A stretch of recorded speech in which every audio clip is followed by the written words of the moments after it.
Power star Pawan Kalyan గారి video నాది viral అయినది 1 మిలియన్ రీచ్ అయినది కదా. దానికి ఎక్కువ మంది నెగిటివ్ కామెంట్స్, నెగిటివ్ మెసేజెస్ పెడుతున్నారు.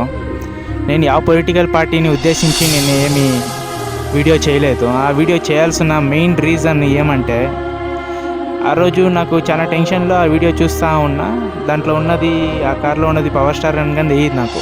చూస్తూ ఉంటే లెజెండర్ కారు పక్కన 4 మెంబర్స్ బాడీ గార్డ్స్, చుట్టూరు అంతమంది ఆఫీసర్స్, గవర్నమెంట్ ఆఫీసర్సు, ఒకతర లిటరలీ గూస్ బంప్స్ వచ్చేసినాయి నాకు. నేను అనుకున్నాను, మనం కానీ ఒక్కసారైనా కానీ ఇలా బతికి చచ్చిపోతే బాగుంటుంది, ఒక్క రోజన్నా బతికితే బాగుంటుందిరా ఇట్టా అనిపించినది. నేను లాస్ట్లో చెప్పాలంటే, నా పవన్ కళ్యాణ్ గారిని అలా చూసి నాకు చాలా బాగా అనిపించినది. సౌత్ సైడ్లో నుంచి ఒక మంచి లీడరు, అలాంటి ఎంట్రీస్ నేను మ్యాక్స్ చూసినది ప్రెసిడెంట్కి, ప్రైమ్ మినిస్టర్లకే. నేను చూసినప్పుడు నేను ఫస్ట్ టైము మన సౌత్ ఇంకా కానీ ఒక మంచి లీడర్ని చూసినా అనిపిస్తున్నది. అదొక ఎక్సైట్మెంట్.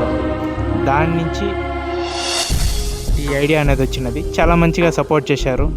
నాకు మంచి రెస్పాన్సే వచ్చిన్నది. 1 మిలియన్ వ్యూస్ అది చిన్న మాట కాదు, నాకు చాలా పెద్దది. చాలా సపోర్ట్ చేసి చాలామంది చాలా మెసేజ్ చేసినారు ఇంకా చేయండి అనేసి. Thank you so much. నేను ఇంకా మంచి వీడియోస్ చేస్తా, మంచి మోటివేషనల్ వీడియోసే చేయాలనుకుంటున్నాను నేను.